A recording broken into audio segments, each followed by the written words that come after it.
বিষয়গুলো সামনে আসে সেই আপডেটগুলো আপনাদেরকে দিচ্ছি। দেখো, যুক্তি তর্ক সবই থাকবে, কিন্তু এরপরে দাঁড়িয়ে 2026-এর কাউন্টডাউন তো একটু একটু করে শুরু হচ্ছে।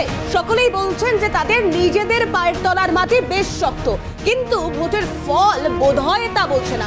আর এরই পাশাপাশি যদি আমরা এই মুহূর্তে মহারাষ্ট্রের দিকে নজর রাখবার চেষ্টা করি, তাহলে সেখানে মহাজ্যোতি জোট যার ইতিমধ্যেই জয় জয়কার, এবং সেক্ষেত্রে দাঁড়িয়ে মহাবিকাশ আঘাড়ি এবং মহাজ্যোতি জোটের যে হাড্ডাহাড্ডি লড়াই, বিজেপি জোটের জোয়ার 2020 আসনে পার জাদু সংখ্যা। এবং তার পাশাপাশি আরও একটা বিষয় রয়েছে, কারণ ইতিমধ্যেই প্রিয়াঙ্কা গান্ধী যিনি কামাল করে দিচ্ছেন এমনটাই মনে হচ্ছে, কারণ ওয়েনার যা রাহুল গান্ধী ছেড়ে দিয়েছিলেন তা এবার প্রিয়াঙ্কা গান্ধী তিনি লিড করছেন সেই কেন্দ্রে। আরো আপডেট নেওয়ার চেষ্টা করবো। ইন্দ্রাণী নয়াদিল্লি থেকে সরাসরি আমাদের সঙ্গে রয়েছে। ইন্দ্রাণী,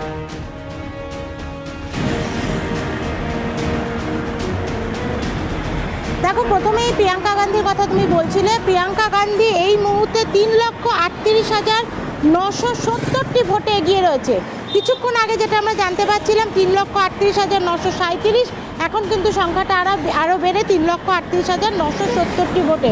এবং ওয়েনার কেন্দ্র, যেখানে রাহুল গান্ধী বলেছিলেন যে আমার থেকেও বেশি কাজ করবে প্রিয়াঙ্কা, সুতরাং তাকে জয়যুক্ত করুন। আমরা দেখছি ওয়েনারের অধিবাসীরা যারা বিগত লোকসভা নির্বাচনে এবং তার আগের লোকসভা নির্বাচনেও রাহুল গান্ধীর উপর আস্থা রেখেছিলেন, এবার কিন্তু তারা গান্ধী পরিবারের অপর সদস্য প্রিয়াঙ্কা গান্ধীর উপর আস্থা রাখলেন। দ্বিতীয়ত, আমরা যদি মহারাষ্ট্রের দিকে তাকাই, তাহলে কিন্তু আমরা দেখছি যে সকাল থেকেই শুরু থেকেই যে ট্রেন্ড, সেই ট্রেন্ড বজায় রয়েছে। একক বৃহত্তম দল হিসেবে উঠে এসেছে বিজেপি, এবং বিজেপি নেতৃত্বাধীন মহাজ্যোতি যা গোষ্ঠী, তারা কিন্তু ইতিমধ্যেই প্রায় 220টি আসনে লিড করছে। এবং সেক্ষেত্রে কংগ্রেসের নেতৃত্বাধীন যে মহাবিকাশ আঘাড়ি, তাদের অবস্থা কিন্তু অত্যন্ত শোচনীয়।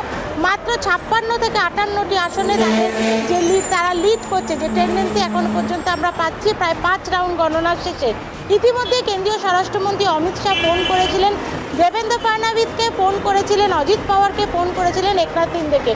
প্রত্যেককেই তিনি জয়ের সাধুবাদ দিয়েছেন, তাদের অভিনন্দন জানিয়েছেন। এবং আগামীকাল মহারাষ্ট্রে এই মহাজ্যোতি যে গোষ্ঠী, অর্থাৎ বিজেপি নেতৃত্বাধীন যে গোষ্ঠী, তাদের বিধায়কদের একটি বৈঠক আছে, এবং সেখানেই কিন্তু পরবর্তী মুখ্যমন্ত্রী ঠিক করে নেওয়া হবে। এক্ষেত্রে কিন্তু একটা বড় প্রশ্নচিহ্ন আছে, যে এর আগে আমরা দেখেছিলাম যে একনাথ শিন্দে তিনি অনেক কম বিধায়ক নিয়েও কিন্তু দীর্ঘদিন মুখ্যমন্ত্রীর কুর্সি সামলেছেন মহারাষ্ট্রে। কিন্তু এবার যেহেতু বিজেপি একক সংখ্যাগরিষ্ঠ দল হিসেবে উঠে এসেছে এবং ম্যাজিক ফিগারের প্রায় কাছাকাছি আসন পেতে চলেছে, তারা সেই জায়গা থেকে বিজেপির অন্দরমহলে যে দাবি উঠছে যে এবার কিন্তু দেবেন্দ্র ফডনভিস।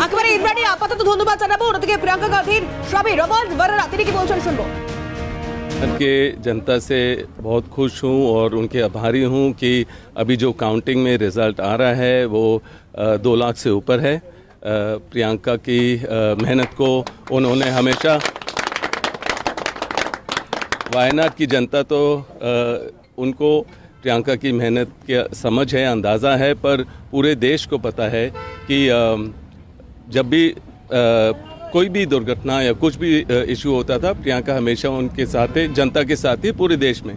पर मैं हमेशा, मेरी पुकार थी कि प्रियंका को संसद में होना चाहिए, एक सांसद के रूप में होना चाहिए। मैं उम्मीद करता हूं कि रिकॉर्ड मतदान से प्रियंका जीतें, और मैं चाहता हूं कि देश में अब जब वो संसद में होंगी सांसद के रूप में, वो जो भी ऑपोजिशन लीडर होगी उनको वो आंख से आंख मिलाकर सवाल पूछ लेंगी। जो जनता की सवाल हैं उनके जवाब जो बीजेपी छुपाती है, प्रियंका उठाएंगी और जनता की आवाज़ को बुलंद करेंगी।